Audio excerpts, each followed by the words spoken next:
Hello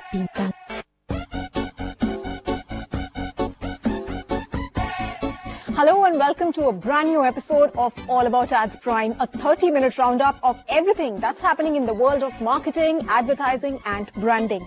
And this week, our focus is on ad tech that happened in Gurgaon recently. A wonderful opportunity indeed to listen to the best in the industry. And of course, the big focus was big data and measurement. In a world that's dominated by the Internet of Things and with devices talking to each other and lowered attention spans, can there be a single metric for the industry to measure engagement? An overview on that on the show later, but first some quick news on WhatsApp.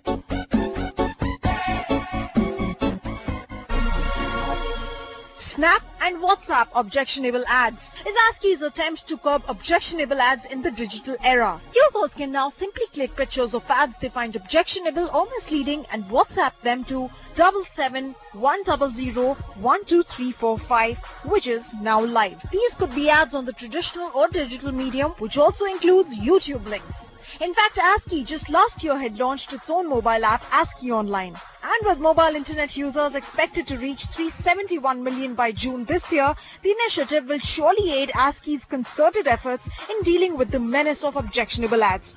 This time round when the ad is still live. Today, on March 9, 2016, I just got the word that Hindustan Unilever has deigned to compensate 591 Mercury ex-workers. Rapper Sophia Ashraf's celebratory video, as Unilever decides to compensate its former factory workers who were allegedly impacted by the brand's toxic spewing thermometer factory in Kodaikanal after it folded up in 2001. HUL, while denying any harmful impact by the factory on the health of farmers or environment claims, has reached a settlement with Kodaikanal workers on humanitarian grounds. In a press release, HUL says, in 2016, we reached a settlement with the former workers of Kodaikanal factory on humanitarian grounds. As part of the agreement, HUL, with an objective to ensure long-term well-being of its former workers, has agreed to provide ex gratia payments to 591 former workers, association members and their families to be used towards livelihood enhancement projects and skill enhancement programs. The issue came to the forefront after this video was posted by Sophia Ashraf on social media platforms, blaming Unilever for the negative health impact its thermometer factory had on the environment and factory workers. Unilever came and left devastation as they exposed the land to contamination. Unilever's decision to compensate has been pending since 2001, and all it took is a female rapper on social media to make the world's biggest FMCG brand pay up. Just goes to show the power of content.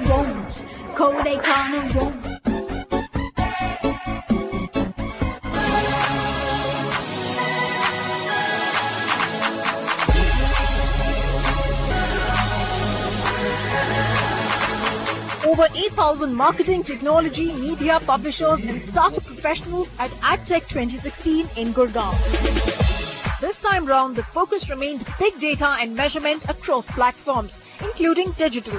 However, discussions around how brands can form real connections in this hyper-connected era began with big brands like Nestlé's coffee brand Nescafe.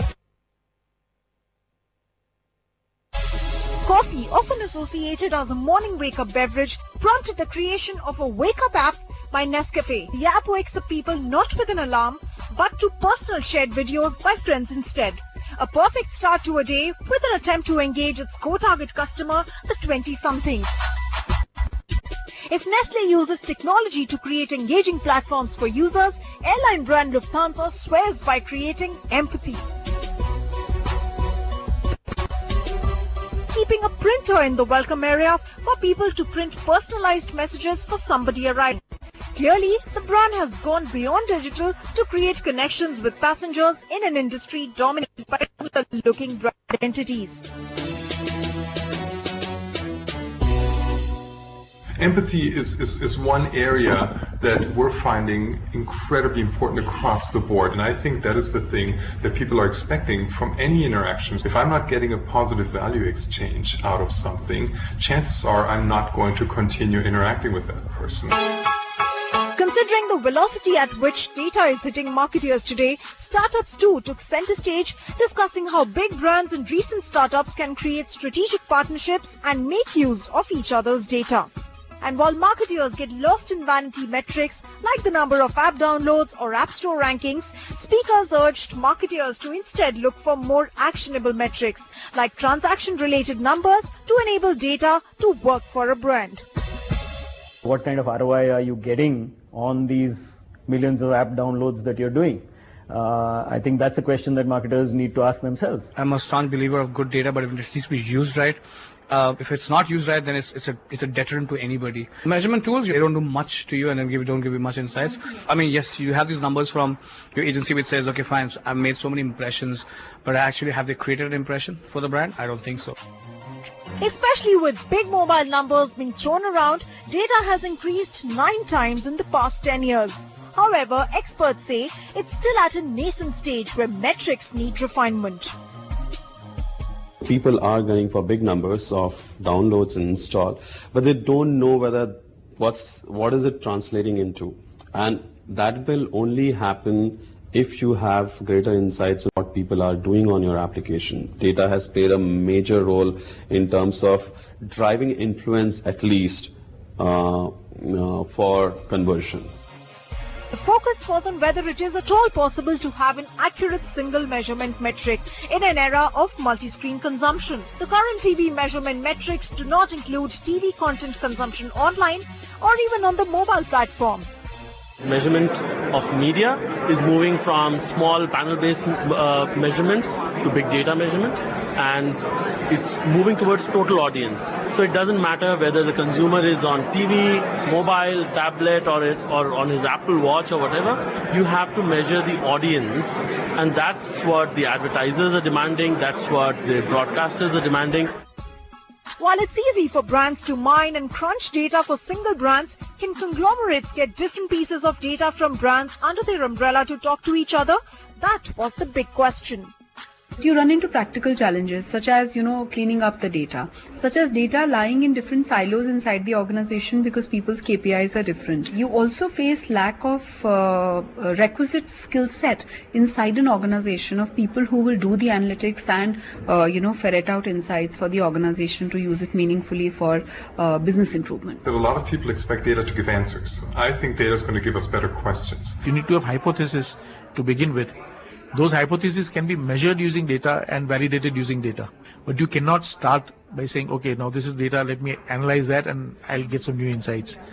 It's not going to happen. Another trend that kept the house full was mobile. Mobile ads are expected to contribute 15 to 20% of media spending by 2020. And with all unicorns operating on mobile to drive commerce, the country seems to have fared quite well. Yatra.com, for instance, uses the mobile medium to drive impulse purchases.